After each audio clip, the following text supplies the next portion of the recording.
La matriz. ¿Cuáles son los componentes de la matriz intracelular? 3. Proteoglucanos, proteína fibrosa, proteína de adhesión. ¿Sí? Entonces, dicho eso, recordar que hay dos tipos de tejidos fundamentalmente. El tejido epitelial y el tejido conjuntivo. El tejido epitelial tiene muchas células y poca matriz intracelular. ¿Sí? Y el tejido conjuntivo tiene mucha matriz intracelular y pocas células.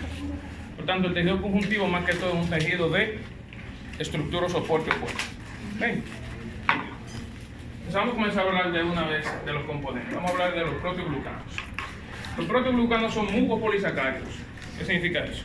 Un mucopolisacárido es un componente hecho de proteínas y carbohidratos al mismo tiempo. ¿Sí? Hemos dicho que las proteínas ¿qué están hechas? De aminoácidos. ¿Verdad que sí? Y que los aminoácidos que tienen un grupo carboxilo, una cadena radical y un grupo amino. ¿Sí? Entonces, si yo cojo el grupo carboxilo del aminoácido y se lo pongo a un azúcar, eso sería un azúcar ácida, y automáticamente yo tengo un mucopolisacárido. Si yo cojo el grupo amino y se lo pongo a un carbohidrato, pues yo tengo un aminoazúcar, y automáticamente tengo un mucopolisacárido. Entonces, los proteoglucanos van a ser mucopolisacáridos que se van a encargar más que todo de darle fuerza estructural al sitio donde yo puedo encontrar. Va a depender del tejido que hablemos para que haya uno que haya otro. Entonces, ¿cómo están compuestos los proteoglucanos? Los proteoglucanos tienen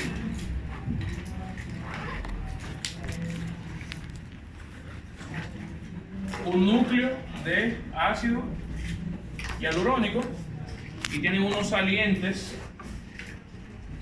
que se llaman glucosaminoglucanos, que es lo mismo que decir GAG. GAG. Glucosaminoglucanos. Nunca digamos glucosaminoglucanos porque eso es como decir una palabra muy larga, ¿verdad? Digamos siempre GAG. Entonces, ¿qué hace uno y qué hace otro? El ácido hialurónico va a servir para brindar igualito fuerza estructural. El ácido hialurónico se encuentra en la matriz intracelular de todos los tejidos del cuerpo, fundamentalmente. Siempre pongo el mismo ejemplo. Cuando una mujer, o bueno, mejor dicho un hombre, porque aquí está Eduardo es feminista, entonces ella dice que a los hombres también les salen arrugas, ¿verdad? Si a un hombre le sale una arruga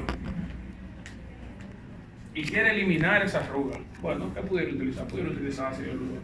¿Por qué? Bueno, porque el mecanismo por el cual una arruga se produce es simplemente porque la piel pierde elasticidad. A la piel perder elasticidad, ¿cómo se torna? Flácida. Sí. Si yo a la matriz extracelular de la piel la nutro con ácido hialurónico, voy a aumentar la tensión y fuerza de la piel. Que no le estoy dando elasticidad, es cierto, pero si le brindo fuerza, se va la flacidez. Y al irse la flacidez, pues entonces automáticamente sería la arruga, porque uno lo hace, ¿verdad? Entonces, el ácido hialurónico en el sitio donde se encuentre, lo que va a brindar es fuerza estructural. Ya sea en el cartílago, ya sea en la piel, ya sea en el vaso sanguíneo, ya sea donde sea. Y luego tengo el GAG. Antes de hablar de qué hace, hay que saber cómo está compuesto.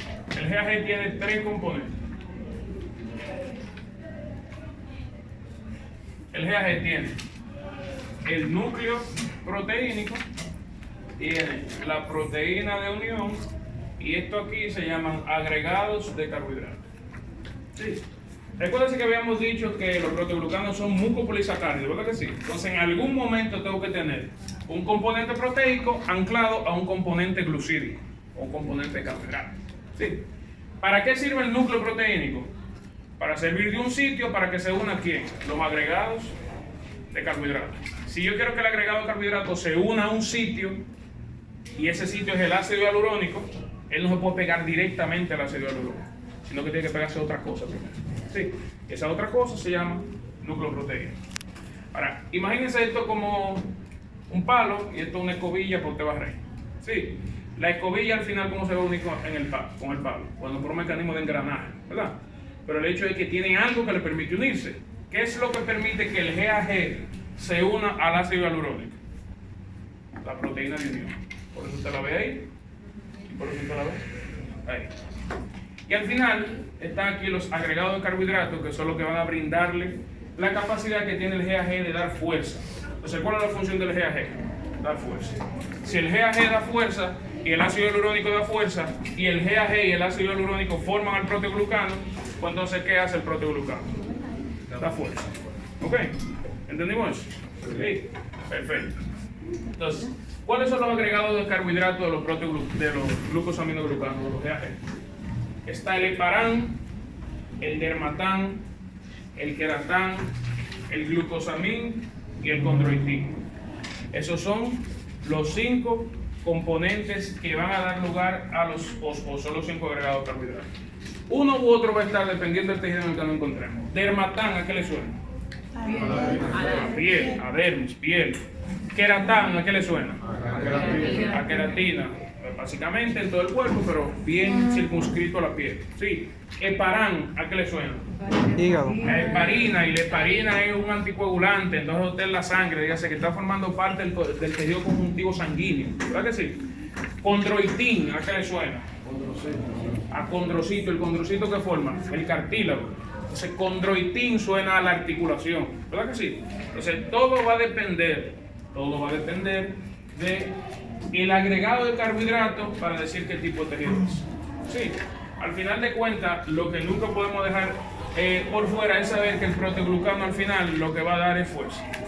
El ácido hialurónico da fuerza, el GAG da fuerza. Por tanto, el proteoglucano da fuerza. ¿Cómo está hecho un proteoglucano? Ácido hialurónico y GAG. ¿Cómo está hecho el GAG? Núcleo proteínico, proteína de unión y agregado de carbohidratos. ¿Estamos claros? Sí, ¿se entiende eso? ¿Todo el mundo entendió? Seguro, ¿qué dice? Delante de la cámara. Hola, tienen que darme mi promo, ¿verdad? Lo vamos a subir a YouTube. Pero o sea, no un canal, sino una cosa normal para que todo el mundo pueda ver. Una cosa normal. O sea, es un canal que no hay quien, yo soy nadie, a mí. No, en español. Vamos a quitar el rating. Hostia. Bien, ¿entendimos eso? Sí. Perfecto. Vamos. Luego sigue la proteína fibrosa. ¿Recuerdan cuáles son los estadios de plegadura de una proteína? Claro, están orientados los muchachos, están preguntando. Hélice alfa, coma beta, giro beta y estadio tridimensional. Ahí. Entonces, una proteína fibrosa, Esmeralda, ¿por qué usted piensa que se llama fibrosa? Porque tiene fibra. Dios, parece una fibra. No se ríe, Emily, porque la agarré ahí fuera de base, mira. Marcelo, ¿cuáles son las proteínas fibrosas de tus ojos? Pero que porque él se ríe. Mira, la queratina como fibrosa, no. La queratina es un estadio intermedio entre fibra y globular. Es más fibra que globular, ¿verdad? Colágeno, ¿verdad? Y elastina. Ah, fenómeno. ¿Y fibrina? Colágeno y elastina. Sí. Las proteínas fibrosas son fibrosas porque su estadio secundario, sí, dígase la hoja beta, está estable. Y al encontrarse estable, eso provoca que la proteína se aplane y se alargue sobre su eje y forme una fibra. ¿Ok? Por eso se llama proteína fibrosa. La asignatura nos dice que debemos de hablar más que todo del colágeno y de la elastina. Vamos a hablar del colágeno primero. El colágeno es la proteína fibrosa más abundante del cuerpo completo y vamos a tener aproximadamente 26 a 28 tipos de colágeno. Sin embargo, de ese 26 a 28 tipos de colágeno, el 90% de ellos se circunscribe del tipo 1 al tipo 4. Sí, el colágeno, al ser una proteína, obviamente va a estar compuesto de aminoácidos y hay 3 aminoácidos que fundamentalmente conforman el colágeno, bajo la siguiente distribución. Está dando molecular. Espere afuera, caballero. Glicina.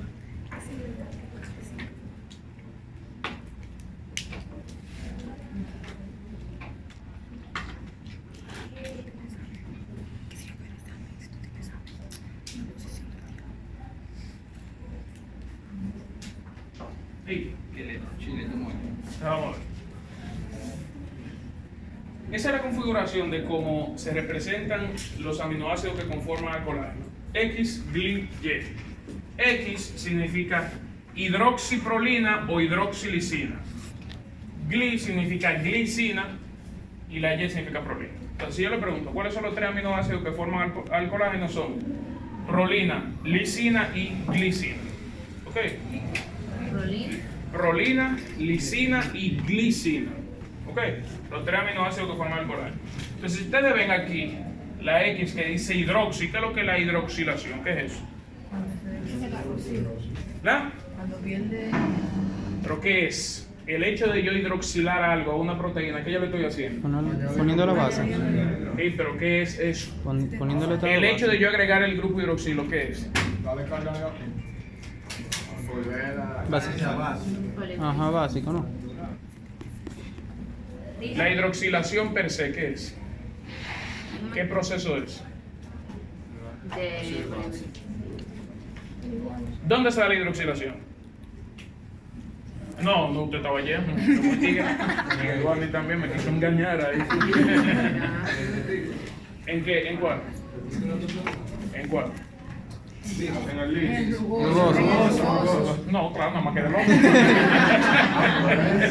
Una persona, una modificación. Exacto. ¿Una modificación qué?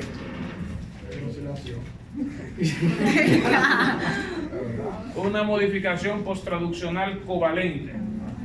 A una semana del examen hay que saber eso. O sea, se encuentran unidos. Claro, modificación posttraduccional covalente, que ¿dónde tiene lugar eso? En el retículo endoplásmico rugoso. Las modificaciones posttraduccionales no covalentes tienen lugar en el retículo endoplásmico liso, como son las modificaciones de corte o excisionales. Entonces, ¿qué le está diciendo ahí? Que dos de los aminoácidos que conforman al colágeno deben de tener una modificación posttraduccional o una modificación, mejor dicho, para poder formar al colágeno per se, que ya lo veremos cuando estamos hablando de la síntesis del colágeno. Sí, el colágeno, como es una proteína, se va a comenzar a sintetizar desde un factor inmaduro hasta un factor maduro. Por tanto, lo que forma inicialmente al colágeno se llama la cadena pro-alfa. Cada vez que usted oiga en biología molecular de ahora para adelante, pro o pre, le está hablando de un estadio inmaduro. Sí, la cadena pro-alfa el estadio más básico y más inmaduro del colágeno. Sí, que vamos a ver ahora más adelante cómo que esto funciona. Entonces, hay una tablita en la página 12, la tabla 2.1, que como que Dios está en el cielo, va a paralizar. Ahí están los 4 tipos principales de colágeno. Sí, colágeno tipo 1, o colágeno óseo, o colágeno de la piel, o colágeno de los tendones, el colágeno más abundante y que más multiplicidad de función posee. Cada vez que yo diga colágeno óseo, es colágeno tipo 1. Cada vez que diga colágeno de tendones, es colágeno tipo 1. Cada vez que diga colágeno de piel, es colágeno tipo 1. Cada vez que pregunte colágeno más abundante, es colágeno tipo 1. Sí. El colágeno tipo 2 es el colágeno articular, el colágeno de el cartílago, sí, es el 2, sí. El colágeno de los extremos ventrales, de las costillas, y el colágeno del tracto respiratorio, sí. Colágeno tipo 3, cada vez que diga colágeno tipo 3 me estoy refiriendo a el colágeno de los vasos sanguíneos. Eso es fundamental. ¿Por qué? Porque recuérdense que el vaso sanguíneo tiene 3 capas: adventicia, media e íntima. Y la media se divide en dos, una capa muscular y una capa proteica. En la capa proteica que tiene colágeno y elastina. Entonces, ¿qué colágeno está en la capa proteica de la parte media de un vaso sanguíneo? Colágeno tipo 3. Sí, el colágeno tipo 3 también se ve involucrado en la curación de heridas, al igual que el colágeno tipo 1. Y se va a encontrar también a nivel del intestino y a nivel del útero. Colágeno tipo 4, la manera más básica de describirlo es el colágeno de las membranas basales. Ustedes saben que toda aquella estructura que tiene una función va a poseer una membrana basal. Por ejemplo, el glomérulo, ¿qué es lo que es el glomérulo? ¿Una venula o una venula. ¿Una qué? Algo que contiene las arterias. Eso es. Y ya. El glomérulo tiene el anterior y ya. La arterial está dentro de la causa. El glomérulo es una maraña de vasos sanguíneos, tanto arteriales como venosos, de carácter capilar, que se debe encargar de hacer la filtración, que recibe a través de una arteriola aferente y que saca a través de una arteriola eferente. ¿Sí? Entonces, el glomérulo posee una membrana basal que justamente es lo que le va a permitir hacer el filtrado, donde pase única y exclusivamente lo líquido y toda aquella partícula lo suficientemente pequeña para poder atravesar el poro de la membrana basal. Todas aquellas partículas grandes se quedan, como es la parte de la celularidad de la sangre, ¿sí? Y como es también el componente proteína. Porque recuérdense que la proteína no se filtra a nivel del glomérulo. Hay una sola proteína que debería de aparecer en orina de manera normal, que se llama la proteína de Tams-Horsfall, una proteína que sí puede atravesar la membrana basal del glomérulo. Pero vamos a hablar de eso. Entonces, el alveolo, ¿qué es lo que es el alveolo? Una ramificación de los... Es la cosa del pulmón. Una ramificación de los bronquiolos. La ramificación del bronquiolo, que se encargan del intercambio gaseoso. ¿Y a partir de qué bronquiolo nace? No. ¿De cuál? Nace el alveolo, del bronquiolo respiratorio. Nos recordamos que hay 7 tipos de bronquiolos, ¿verdad? Lobar, interlobar, lobulillar, interlobulillar, segmentado, terminales y respiratorios. Biología 2, segunda clase, segundo parcial, sistema respiratorio. Mi hermano es que iba a disfrutar eso, pero... Ustedes son muchachos, no perdón. Pero bueno, muy bien. ¿Por qué le pregunto del alveolo? Porque el alveolo también tiene una membrana basal alveolar, que es lo que permite que se haga el intercambio gaseoso. ¿Sí? ¿Qué tiene de correlación la membrana basal del glomérulo y del alveolo? Que ambas tienen colágeno tipo 4. ¿Sí? Por eso cuando ustedes vayan entrando en carrera verán que le hablarán de unos síndromes que se llaman síndromes neumorrenales, donde va a haber afección del pulmón y del riñón al mismo tiempo, siempre y cuando haya el mecanismo fisiopatológico se encargue de atacar el colágeno tipo 4. ¿Sí? Entonces eso usted lo verá más para adelante. Entonces, el colágeno tipo 4, en español dominicano, el colágeno de la membrana basal, le va a brindar la funcionalidad a la membrana basal del tejido sea el que sea en el que se encuentre para poder realizar la función que tiene que hacer. Bien, perfecto. Entonces, ¿qué más puede hacer el colágeno? El colágeno va a brindar elasticidad, va a brindar un punto límite para esa elasticidad, va a brindar soporte para la fuerza de cizallamiento y va a brindar tensión. Sí, por ejemplo, si yo hago eso, cada vez que yo hago eso, yo estoy moviendo la articulación. Y cada vez que la articulación se mueve, hay 2 componentes que permiten que no duela ni que la propia articulación sufra. Si tiene un extremo de un hueso, otro extremo de un hueso, ahí eso se llama la cápsula articular, que tiene el espacio interarticular que posee un líquido transcelular que se llama líquido sinovial, que es el que impide el roce entre los 2 extremos. Pero al mismo tiempo lo que permite que la articulación tenga un rango de movimiento establecido y limitado es algo que se llama el componente cápsulo ligamentario, hecho de ligamentos y de tendones que son de colágeno tipo 1 fundamentalmente. ¿Ok? Entonces al momento que yo haga así, el hecho de que yo haya hecho eso le está brindando una fuerza a la articulación, y lo que permite que la articulación no sufra es justamente el componente cápsulo ligamentario que le estabiliza. Entonces, por tanto, eso es lo que significa que el colágeno soporta la fuerza de cizallamiento. Cada vez que usted pisa, hace eso. Lo que permite que la articulación no sufra es el amortiguamiento que le da el colágeno. ¿Entendimos eso? Sí. También hay un paso que es la síntesis. Entonces, présteme. La síntesis del colágeno tiene un párrafo ahí que les recomiendo que no lo lean, sino que vamos a verlo en la página 13, la figura 2.6. La manera más básica de explicar la síntesis del colágeno. El colágeno, como es una proteína, sí, para que la proteína se produzca necesita un ácido nucleico que es el ARN, ¿verdad que sí? El ARN, ¿cómo se obtiene? A través de la transcripción. Transcripción es el paso de ADN a ARN. Perfecto. Entonces el primer paso para que el colágeno se pueda producir se da en el núcleo. Hay transcripción y ahora se forma un ácido nucleico de tipo ARN que va a poseer la información para poder comenzar a formar el colágeno. Entonces es el primer paso. Vamos a ponerlo aquí. Va a pasar en el núcleo. ¿Y qué pasa en el núcleo? Transcripción. Y ahora tengo ARN con información para sintetizar cadena alfa. Sí. Yo tengo el mensaje génico necesario para poder promover la formación del colágeno. Sí, es lo primero que necesito. ¿Cuál es el organulo que sintetiza proteína? Ribosoma. El ribosoma que está unido al El retículo citoplasma. endoplasmático Y el citoplasma.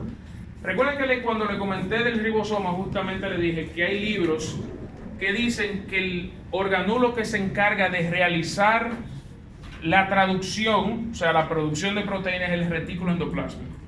Le había comentado que se consideraba así por el hecho de que el ribosoma está unido a una parte del retículo endoplásmico y que automáticamente se sintetiza la proteína, pasa de manera inmediata al retículo endoplásmico. Pero le pongo el ejemplo. Si yo cojo una silla y yo me siento y yo comienzo a cocinar arriba de la silla está cocinando.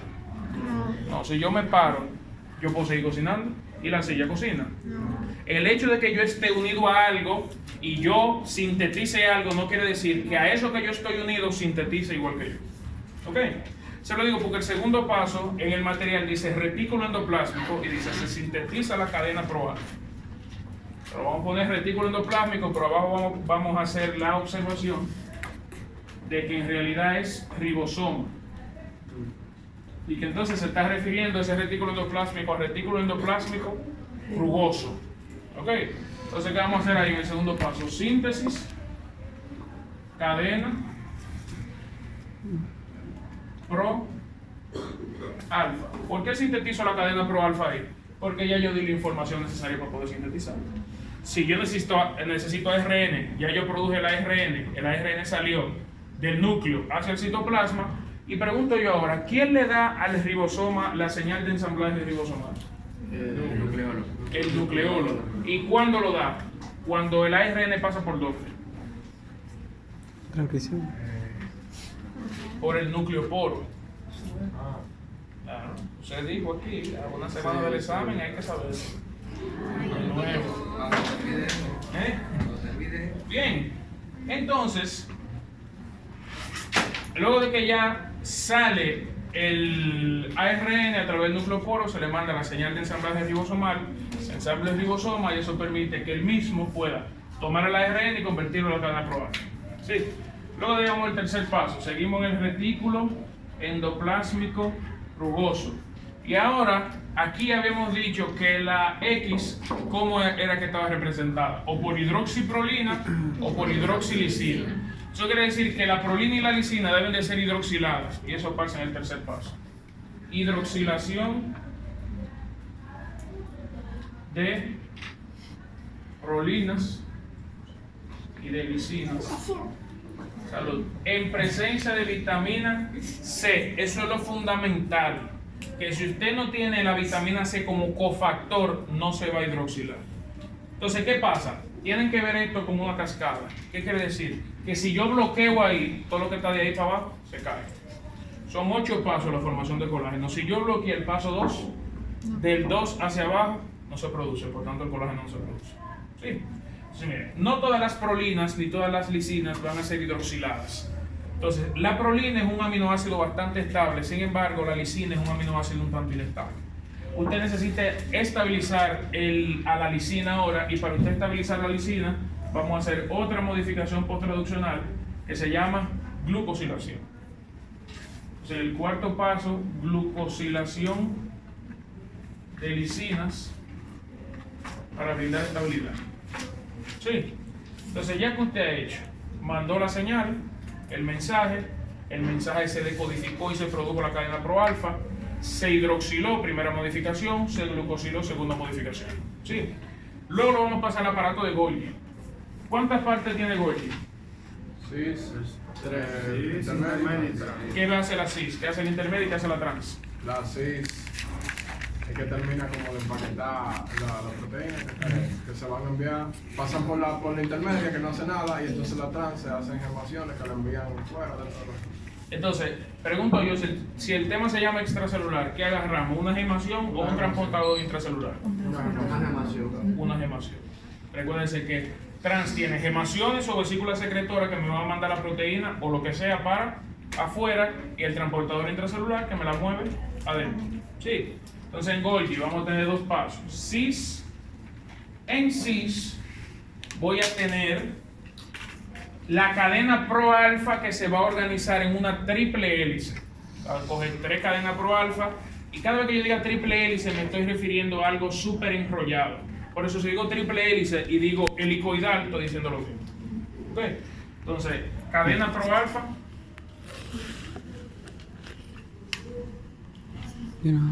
En triple hélice. Tiene una particularidad la triple hélice. Tiene un núcleo súper enrollado y los extremos son no súper enrollados. Los extremos son sueltos.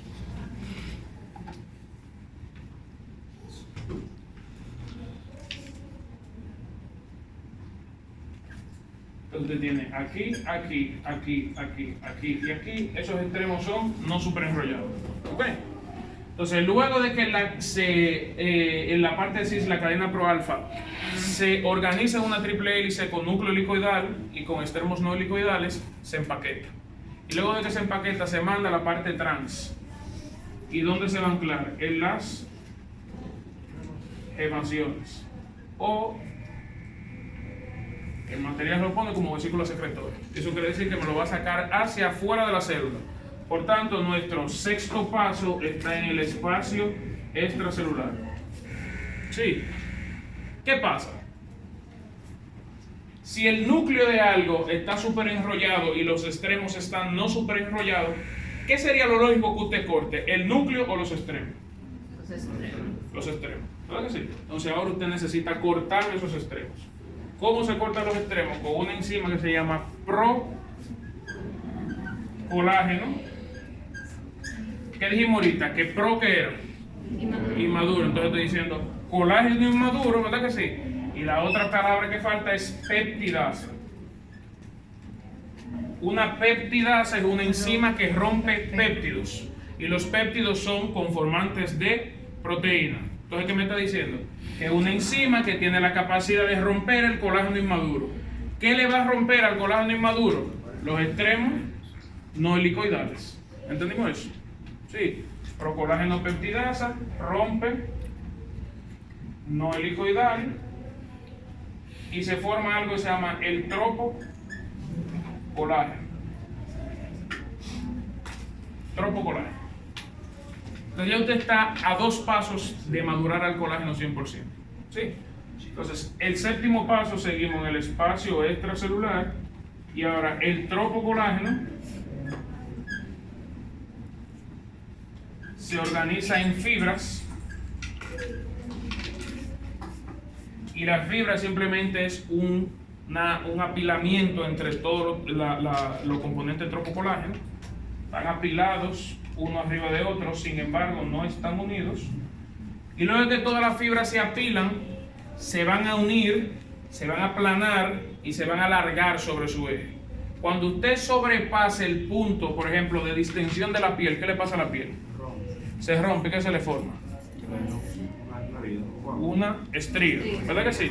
Cuando usted sobrepasa el punto de tensión, automáticamente el colágeno se estría.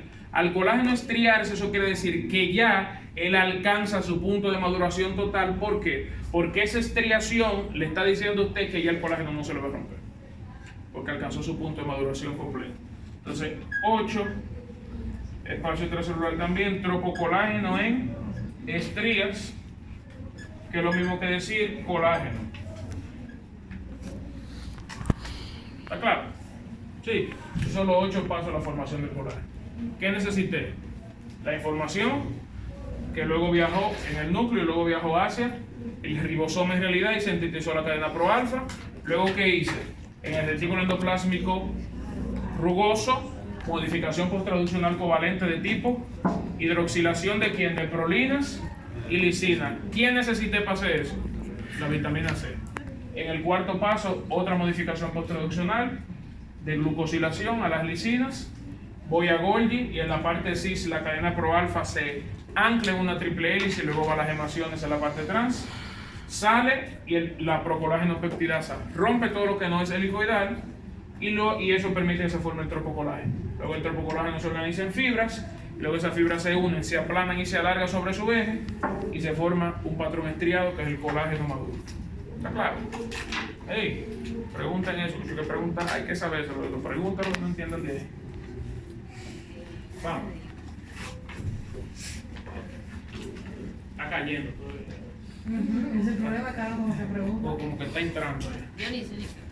¿Qué es lo que voy a preguntar? Exactamente. Ok, ¿qué es lo que pregunto? La lisina es la única que necesita glucosilación. Así es. Porque la prolina tiene mayor estabilidad que ella. Bien, ¿entendimos?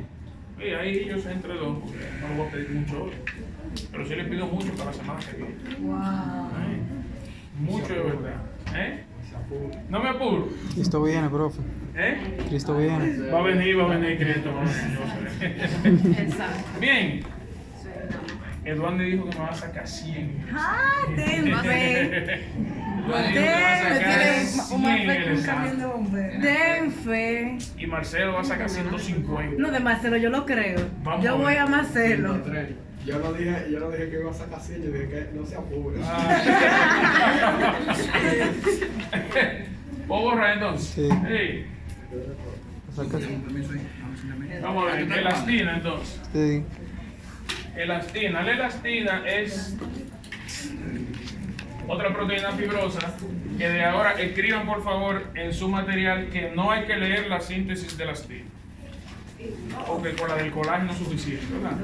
Para ponerlo a chipear.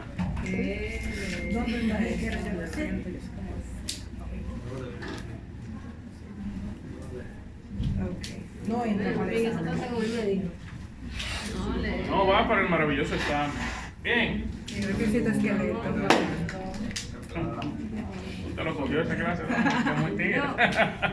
Es demasiado tigre. Este esqueleto no. Entonces vamos a ver. La elastina, no voy a hablar mucho de ella, pero de verdad yo más que todo me enfoco a nivel del colágeno y a las enfermedades. La elastina es una proteína que, como su nombre lo indica, más que todo, al igual que el colágeno, se va a encontrar dispuesta en bastantes sitios en el cuerpo y que va a brindar más que todo elasticidad. La elastina se encuentra en piel, en ligamentos, en hueso, en pulmón, en vasos sanguíneos. Sí. La elastina va a brindar capacidad de distensión y trabaja en conjunto con el colágeno. La elastina hace esto y el colágeno me para hasta un punto eso. ¿Okay? El pulmón se distiende a través de la elastina y el que le brinda un punto límite de distensión, por ejemplo el pulmón, va a ser el colágeno. Entonces, ¿me lo devuelvo? Sí. Lo que quiero que recuerden es que la elastina siempre va a necesitar un gen que se llama el gen de la fibrilina 1. Si no tengo ese gen, no se va a inducir a la producción de elastina. Y por tanto, la persona va a entrar en carencia de la misma. Sí. Eso es lo más que todo lo que yo quiero que ustedes recuerden siempre. Vamos a hablar entonces de fibrilina 1, el gen que induce a la producción de elastina. Si tengo deficiencia del gen, voy a tener carencia en la producción de elastina. Sí. Vamos a meternos de una vez a lo sabroso. Proteína fibrosa y enfermedad. Soy. Ponte pelo. Siempre. La mujer chiquita es un peligro. Oye, Cristian. ¿Qué tal ningún tamaño promedio? Profesor? Promedio, ¿de cuánto usted mide? 5. Usted se le escapó a Blancanieves, fue por Blancanieves. ¿Qué pasa? Proteína fibrosa y enfermedad. Ya continúa, profe. Ya. Sí. Bien. Entonces, tenemos una serie de enfermedades. Primera, escorbuto. Escorbuto. Escorbuto es lo mismo que decir deficiencia de vitamina C. Si tengo deficiencia de vitamina C, ¿qué tengo afectado? ¿Colágeno o elastina? Colágeno. ¿En qué paso? En el tercero. Si tengo déficit, ¿qué es lo que va a estar bloqueado? La hidroxilación de las prolinas y lisina. Ahí está su pregunta del examen.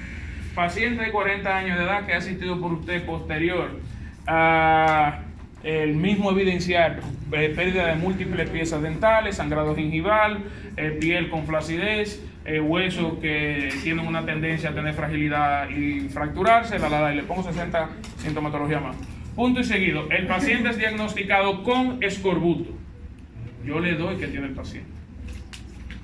Punto y seguido, ¿cuál es la afección molecular que tiene el paciente? Rayos. No hidroxilación de la prolina y la lisina.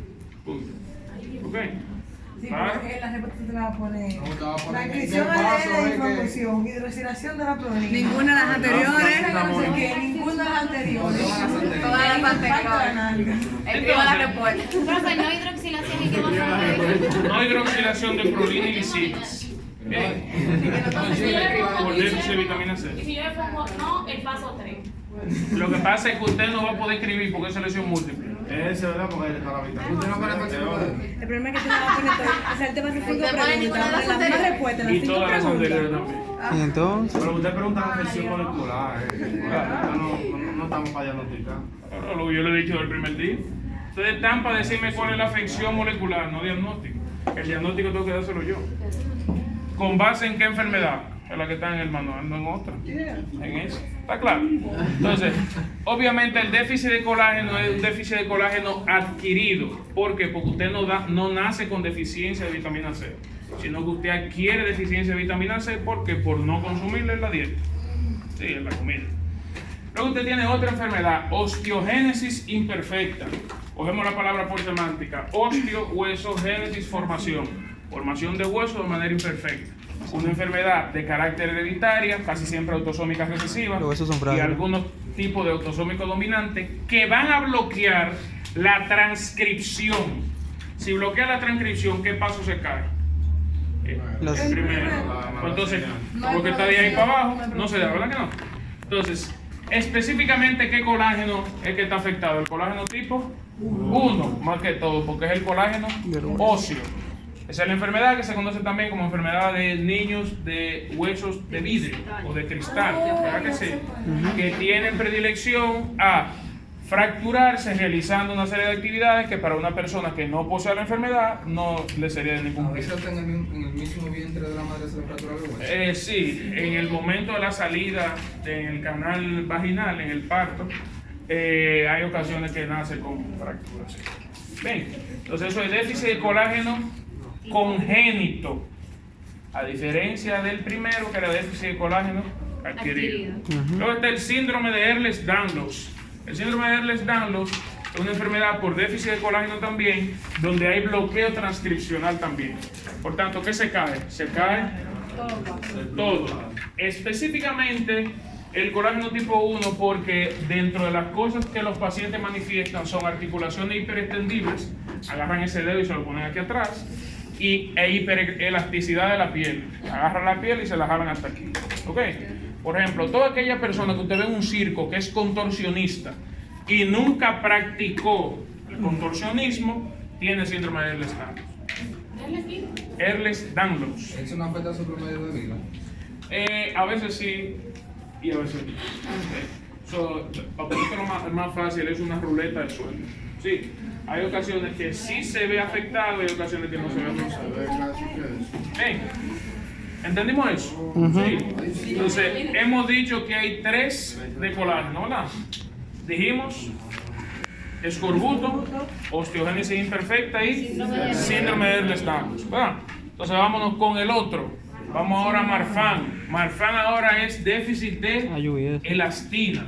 El paciente tiene justamente el gen carente que dijimos ahorita que debíamos de tener, ¿verdad? Entonces, la afección de Marfan, ¿cuál es? Deficiencia de la fibrilina 1. Por tanto, el paciente tiene déficit de elastina. Dentro de las manifestaciones fenotípicas del paciente marfanoide tiene un tronco corto, unas extremidades superiores e inferiores largas y cifosis a nivel de la espalda. Eso quiere decir una joroba. Sí. Entonces, aparte de eso, como tiene deficiencia de la elastina, los vasos sanguíneos de estos pacientes se ven bastante afectados. No puede caminar Y también. tienden a desarrollar algo que se llama aneurisma. ¿Qué es un aneurisma? Un aneurisma es una dilatación de la capa concéntrica de un vaso sanguíneo. Sí, dijimos ahorita que la elastina, ¿dónde estaba? En la capa media, junto con el músculo y el colágeno. Si yo recibo presión, y ahora tengo algo que se supone que me ayudaba a distenderme para yo soportar presión, y ya no lo tengo, va a llegar un punto que las paredes del vaso sanguíneo van a ir dilatándose. Lo que sucede con eso es que el foco aneurismático del síndrome de Marfan casi siempre tiene predilección por la aorta. Y sabemos que la aorta es la arteria más importante del cuerpo. Usted tiene ese foco aneurismático a nivel aórtico, usted tiene un chance de perder su vida, porque al momento en que ese aneurisma explota, usted se muere en 2 minutos. O sea, ni más ni menos. Dos, usted firma sabroso y bueno, los Yankees y ya usted sabe todo lo que usted quiere. Ah, entonces, esa es la deficiencia de Marfan. Y por último está deficiencia de alfa-1 antitripsina. ¿Quién fuma aquí? Fumador. Eso no es nada. El BP está incluido en mi país. No. Yo no le veo cuál es la necesidad de un hombre de tener este palo metido entre los boca. Y empezar a hacer mueca. Eso hace mueca. Alfa-1 antitripsina. Sí, porque poner una cara con eso. Y todo es simbólico. Y todo es simbólico, lo que yo digo. Todo tiene un simbolismo. Pero bueno, ¿quién fuma? Dime quién fuma. ¿Usted no fuma? ¿Usted Yo fuma? voy por aquí y dejamos un gano el otro día. ¿Qué? Yo voy por ahí, dejamos un gano. ¿Qué? No fumen por moda, Mesías, no fumen por moda. No fumen por moda, porque ¿para qué hay que fumar por moda? Para decir que ustedes están fumando. Miren, a mí me da risa todo el que fuma por moda, porque fuma así. Sí, no. Usted sabe mucho entonces de fumar. O sea, acaba un cigarro en 3 patadas. ¿Y cómo usted sabe eso? No, mija, porque yo, todo el mundo tiene su etapa. Todo el mundo tiene su etapa, mija. Usted ve que usted le dice, que quieren comenzar a hablar y tienen que usted el aire para poder hablar. Pues no pueden hablar con el aire, comenzar a fumar. No fumen por moda. Fumen por moda, es una ridícula. Fumen por moda. Y si usted quiere fumar, bueno, no se lo recomiendo, pero si va a fumar es porque va a fumar de verdad. Oiga. Una chimenea. Ay, yo fumo. Y tienen que meterse 6 mentas antes de llegar a su casa para que no los pecocen y que ok. Cepillarse los dientes. Cepillarse los dientes, su linterín, su cosa. No sé, señor. Ven, ¿por qué le digo eso? Miren, todo el mundo, o la mayoría de las personas, tienen un pensamiento erróneo de que lo que hace daño en el cigarro es la nicotina, y eso es falso de toda falsedad. La nicotina es el factor adictivo del cigarro. No se daña en el tabaco. Lo que pasa es, no diga tabaco, porque el tabaco está conformado de una serie de componentes. Entonces, lo que pasa es que dentro del cigarrillo tú encuentras hidrocarburos altamente procesados, como lo que tú encuentras incluso en la gasolina. En el cigarrillo tú encuentras alquitrán y tú encuentras benzopireno, que son 2 componentes altamente cancerígenos.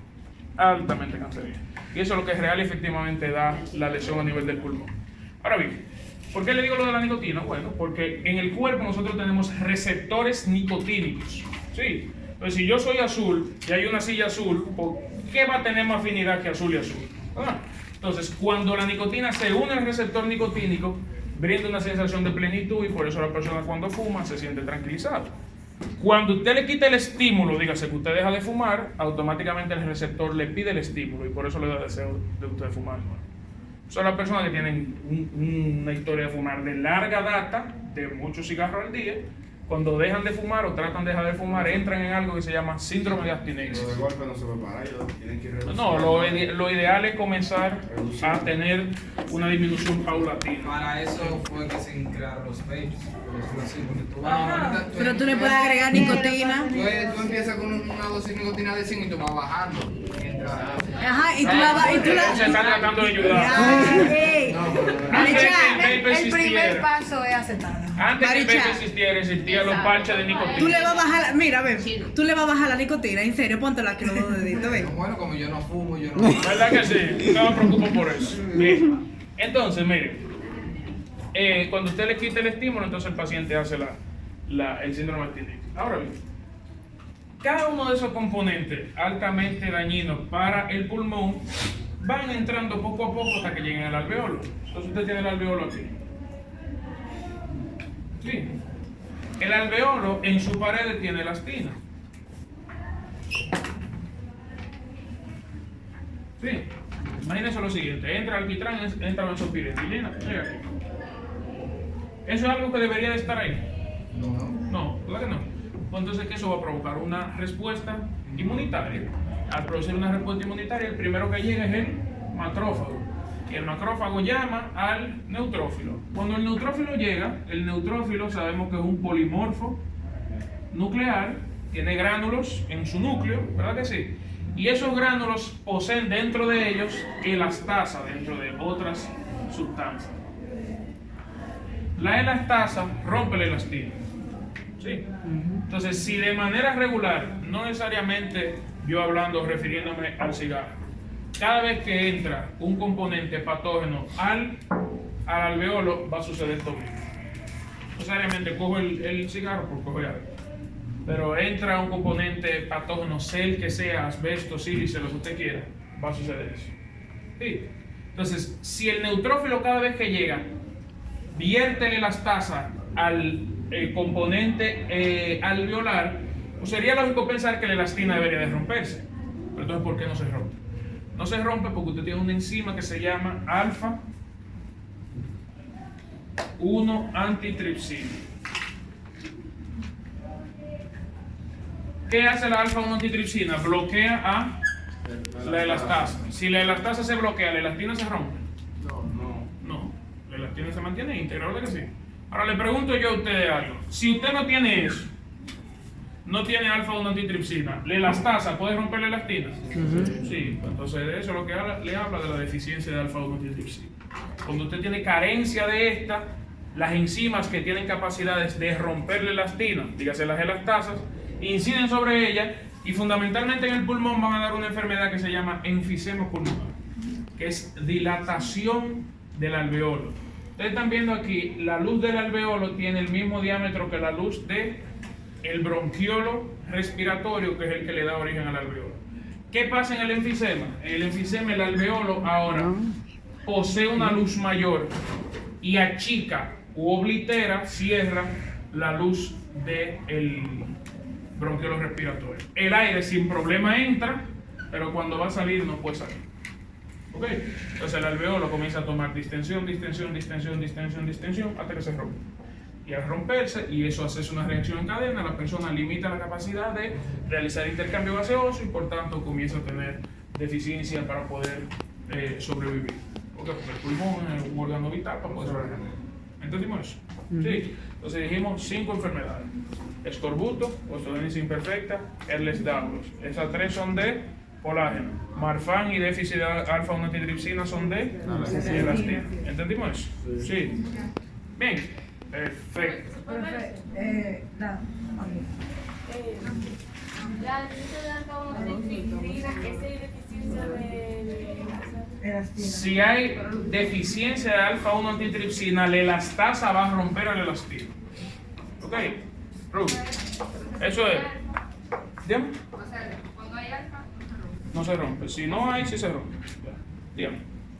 o sea, si cuando... ¿Qué es lo que entra? Los patógenos. Sí, mire, puede entrar cualquier sustancia capaz de irritar al alveolo. Por ejemplo, asbesto. El asbesto usted lo consigue en la teja. Las tejas de los techos, el polvillo que bota, eso entra, cuando entra al pulmón, usted lo absorbe, produce eso mismo. El polvo o el polvillo del cemento, lo que usted quiera, entra y provoca dentro del pulmón. La misma cosa. Lo que pasa es que esto es un poquito más aumentado en el paciente que fuma, por el hecho de que el paciente que fuma siempre tiene una respuesta inflamatoria a nivel del alveolo, porque siempre está recibiendo alquitrán y benzopireno, siempre. Y por tanto, esa respuesta inflamatoria perpetua es lo que induce a un mayor daño del componente alveolar. ¿Okay? Se puede entrar lo que sea que no esté acostumbrado a estar dentro del pulmón, va a provocar eso. Lo que pasa es que en el paciente que fuma, el tono inflamatorio tan aumentado comienza a bloquear la función de la alfa 1 antitripsina. Y al bloquear la función, pues entonces la elastasa comienza y rompe la elastina. Eso es lo que pasa. Bien. ¿Está preocupado usted? Yo no sé cómo. Los profesores que usan esa hace lo mismo, Sí, la misma cosa. pero así como hace eso. Sí, lo que pasa es que la tiza no es un componente que va a dar un tono inflamatorio muy alto. Va a suceder esto, sin embargo, ese componente no tiene la capacidad de bloquear a la alfa 1 antitripsina.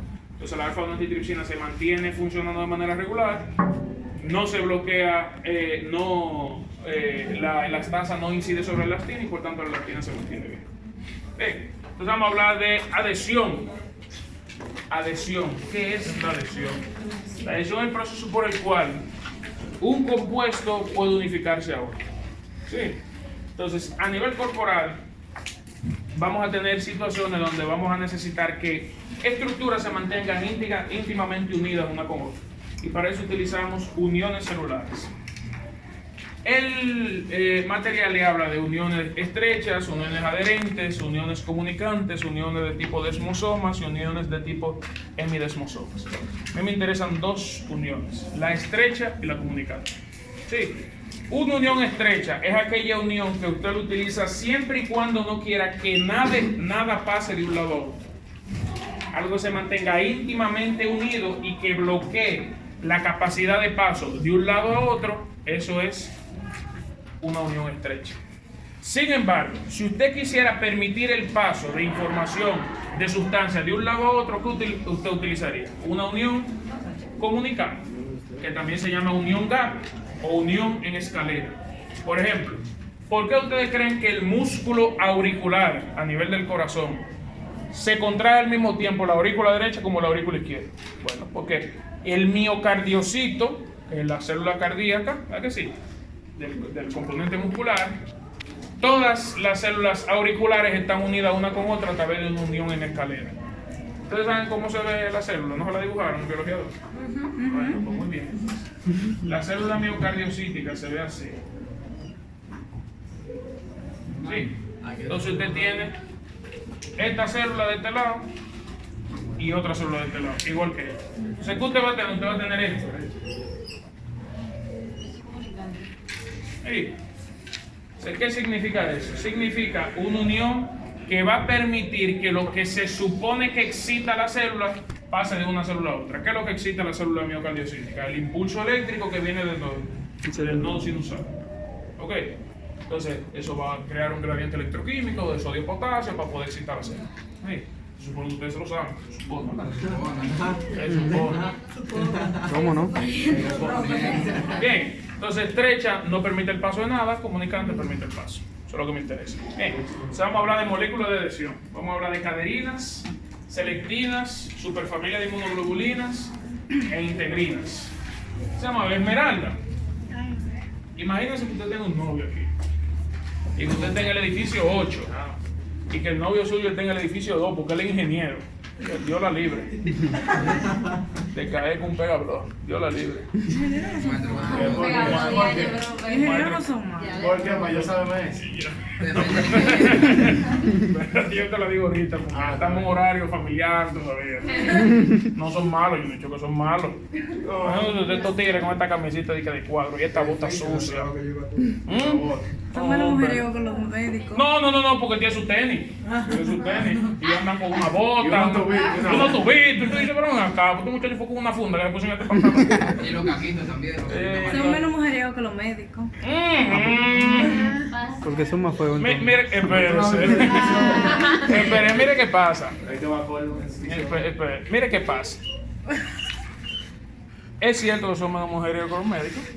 Lo importante es reconocer. Y él reconoce. Lo que pasa es que, mire, por ejemplo, el conocimiento médico de anatomía y fisiología, que puede ser compartido con una sola persona, debe compartirse con varias, para que varias sepan cómo funciona el cuerpo, ¿Qué sabe un ingeniero de eso, de pegarlo y poner varilla?